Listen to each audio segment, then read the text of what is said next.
ভিন্ন রূপে অভিষেক। পুজো পরিদর্শনে বেরিয়ে ভিন রাজ্যে অত্যাচারিত হয়ে ফিরে আসা শ্রমিকদের পাশে থাকার বার্তা হাতে তুলে দেন পুজোর উপহার। অষ্টমীর সকালে এমনই চিত্র দেখা গেল কলকাতায়। প্রচারের আলোয় নয়, বরং একেবারে সাধারণ মানুষের সঙ্গে মিশে গেলেন তৃণমূলের সর্বভারতীয় সাধারণ সম্পাদক অভিষেক বন্দ্যোপাধ্যায়। দমদমের জয়শ্রী ক্লাবের দুর্গাপুজোর মণ্ডপে মেয়ের হাত ধরে পৌঁছে গেলেন তিনি। মণ্ডপে প্রবেশ করে ঠাকুর দর্শন করলেন। তারপরেই স্থানীয় বাসিন্দা ও পরিযায়ী শ্রমিকদের সঙ্গে কাটালেন কিছু সময়। উপহার তুলে দেওয়ার পাশাপাশি পরিযায়ী শ্রমিকদের ফিরে আসার বার্তা দিলেন। ঠাকুর প্রণাম সেরে বেরোনোর পরেই অভিষেকের সামনে এসে দাঁড়ালেন পরিযায়ী শ্রমিকদের একাংশ। তাদের সঙ্গে বসেই খোলামেলা আড্ডায় মেতে উঠলেন অভিষেক। ভিন রাজ্যে কাজ করতে গিয়ে তাদের যে নানা সমস্যার মুখোমুখি হতে হয় সেই কথা শুনলেন মন দিয়ে। কেউ বললেন কর্মস্থলে অবহেলার কথা, কেউ বললেন সংসারের অভাব অনটনের কথা। অভিষেকও আশ্বাস দেন তারা একা নন, তৃণমূল সব সময় তাদের পাশে আছে। পরে তাদের হাতে তুলে দেন পুজোর উপহার।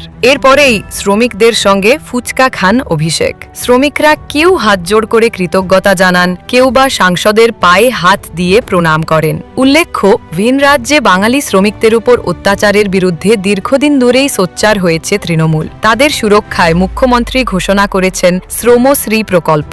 সেই প্রেক্ষাপটে অষ্টমীর সকালে পুজো মণ্ডপে গিয়ে শ্রমিকদের সঙ্গে অভিষেকের এই মেলবন্ধন সাধারণ মানুষের মনে জায়গা করে নিয়েছে। এই প্রসঙ্গে মানিক ফকির কি বললেন শুনুন। এটা অনেকটা আকর্ষণীয় মনে হয়েছে। এবছর পুজোয় অনেকটা সময় কাটালেন অভিষেক বন্দ্যোপাধ্যায়, সমাজকর্মী, রাজনৈতিক ব্যক্তিত্ব এবং তৃণমূল পার্টির সর্বভারতীয় নেতা সম্পাদক অভিষেক বন্দ্যোপাধ্যায় কিন্তু এবার বাংলার পরিযায়ী শ্রমিকদের সঙ্গে একটা দিন কাটালেন, অষ্টমীর দিন। ফুচকা খেলেন, আনন্দ করলেন। এটা কিসের ইঙ্গিত? এটা নিছক আড্ডা না বন্ধু। ভারতবর্ষের সবচেয়ে বিপদে যারা আছেন তারা হচ্ছেন বাঙালি পরিযায়ী শ্রমিক। ভারতের উন্নয়নের জন্য যারা সারা ভারতবর্ষ জুড়ে বছরের বিভিন্ন সময় কাজ করে বেড়ান, তাদের বেশিরভাগ সময় এখন দেখা যাচ্ছে বাংলাদেশের তকমা দিয়ে ভারত থেকে তাড়িয়ে দেওয়া হচ্ছে, ফেলে দেওয়া আসা হচ্ছে নো ম্যানস ল্যান্ডে। এই পরিযায়ী শ্রমিকদের একটা বিরাট অংশ আজ অনিশ্চয়তায় দিন গুনছে। আপনারা জানেন বিহারে 47 লক্ষ ভোটার তালিকা থেকে নাম বাদ গেছে, যাদের একটা বিরাট অংশ পরিযায়ী শ্রমিক। কিন্তু বাঙালি অভিষেক বন্দ্যোপাধ্যায় তিনি ইঙ্গিত দিলেন তারা বুক দিয়ে, তার পার্টি এবং তিনি এবং বাঙালিরা আমাদের প্রিয় শ্রমিক বন্ধুদের বুক দিয়ে আকলাবেই। অভিষেক বন্দ্যোপাধ্যায় তাদের পাশে আছে, সঙ্গে আছে, সারা জীবনের জন্য আছে। অন্যদিকে অভিষেক বন্দ্যোপাধ্যায়ের এই ভূমিকায় ধন্যবাদ জানিয়েছেন প্রাক্তন বিধায়ক মানস মজুমদার। অভিষেক বন্দ্যোপাধ্যায় আমাদের বাংলার নেতা শুধু নয়, ভারতবর্ষের নেতা।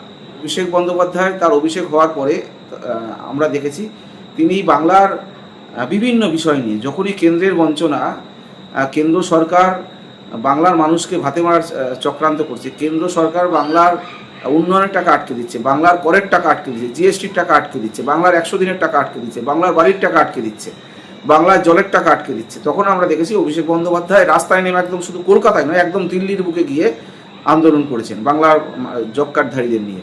পরবর্তী সময় রাজভবনেও আক্রমণ করেছেন। ঠিক একইভাবে বর্তমান যে বিজেপি সরকার, তারা যে যে রাজ্যে ক্ষমতায় আছে, কেন্দ্রের বিজেপি এবং যে রাজ্যে ক্ষমতায় আছে, আমরা দেখেছি সেখানে বাংলা ভাষাভাষী মানুষ যারা বাংলা বললে পরেই তাদেরকে বাংলাদেশি দাগিয়ে দিয়ে তাদেরকে আমরা দেখেছি পুশব্যাক করেছে বাংলাদেশে, কাউকে অ্যারেস্ট করে রেখে দিয়েছে বা কাউকে নির্যাতন করেছে। একের পর এক নজির আমাদের এই বাংলায় রয়েছে। চুঁচুড়ার দেবাশিস দাস, মুর্শিদাবাদ সুজন সরকার, সব এরকম একের পর এক নাম রয়েছে এই বাংলায়। জায়গায় রুখে দাঁড়িয়েছিলেন অভিষেক বন্দ্যোপাধ্যায়।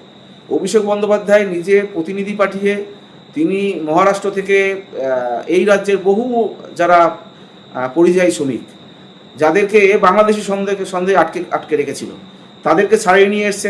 কেন্দ্রের সাথে কথা বলেছে, কেন্দ্রের স্বরাষ্ট্রমন্ত্রীর সাথে, কেন্দ্রের যারা নেতৃত্ব তাদের সাথে কথা বলেছে। সুপ্রিম কোর্টের নজরে এনেছে বিষয়টা।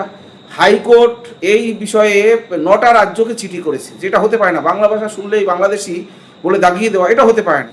কিন্তু আমরা দেখি বাংলা এই ভারতবর্ষের বিজেপি শাসিত রাজ্যগুলো, সে মহারাষ্ট্রই বলুন, গুজরাটই বলুন, দিল্লি বলুন, আসামই বলুন, উড়িষ্যাই বলুন, অন্ধ্রপ্রদেশই বলুন, এই সমস্ত রাজ্যগুলোতেও, ছত্তিশগড় বলুন, সেখানে আমরা দেখেছি একের পর এক বাংলা ভাষাভাষী মানুষদের উপরে অত্যাচার চলেছে। আতঙ্কে ভয়ে তারা সেই রাজ্যে তাদের যে কর্মসংস্থানের যে জায়গা, সেই জায়গা ছেড়ে তারা এই রাজ্যে পালিয়ে আসতে বাধ্য হয়েছে, এবং বাধ্য হয়েছে তাদের অনেকের জন্য কর্মসংস্থানের ব্যবস্থা, তারা এখানে আসলে পরে তাদেরকে লোন দিয়ে তাদের প্রতিষ্ঠান করা, এটা সরকার প্রকল্প ঘোষণা করেছে। ইতিমধ্যে প্রায় 30,000-এর মতো মানুষ নথিভুক্ত হয়েছে। কিন্তু কথাটা নথিভুক্ত হওয়াটা কথা নয়।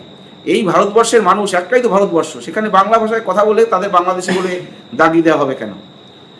পুরীর যিনি সাংসদ, তাদের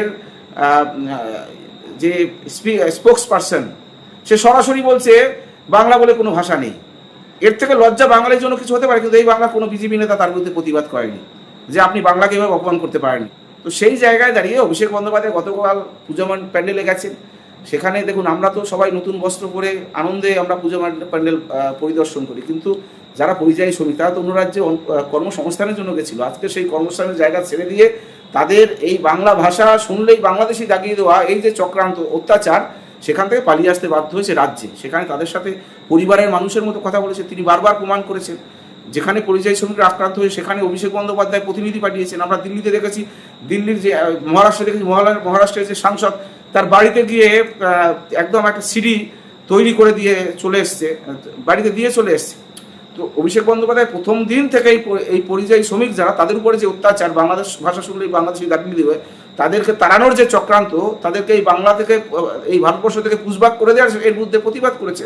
ঠিক একইভাবে মানবিকভাবে গতকাল পূজা মণ্ডল পরিদর্শনে বেরোলেও তার সন্তানকে, তার মেয়েকে সাথে নিয়ে, সেখানে তার যে মানবিক রূপ, কালকে আমরা সারা বাংলা নয় সারা ভারতবর্ষের মানুষ আবারও দেখলো। সেখানে গিয়ে সরাসরি প্রথমে প্যান্ডেলের নাটকে পরিযায়ী শ্রমিকদের সাথে কথা বলেছে, কী সমস্যা, তাদের উপর কী ধরনের অত্যাচার হয়েছে, বাংলার সরকার কীভাবে তাদের পাশে থাকতে পারে।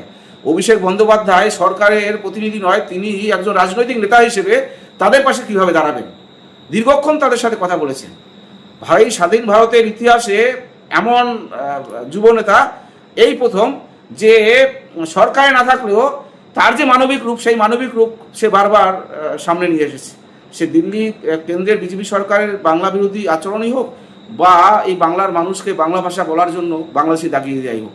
আমরা গতকালের অভিষেক বন্দ্যোপাধ্যায়ের যে ভূমিকা, সেই ভূমিকায় তাকে ধন্যবাদ জানাই, এবং চাইব আগামী দিনে মমতা বন্দ্যোপাধ্যায়ের উত্তরসূরি হিসেবে অভিষেক বন্দ্যোপাধ্যায় সমস্ত বাংলার মানুষের নয়, সারা ভারতবর্ষের মানুষের প্রতিনিধিত্ব করবে।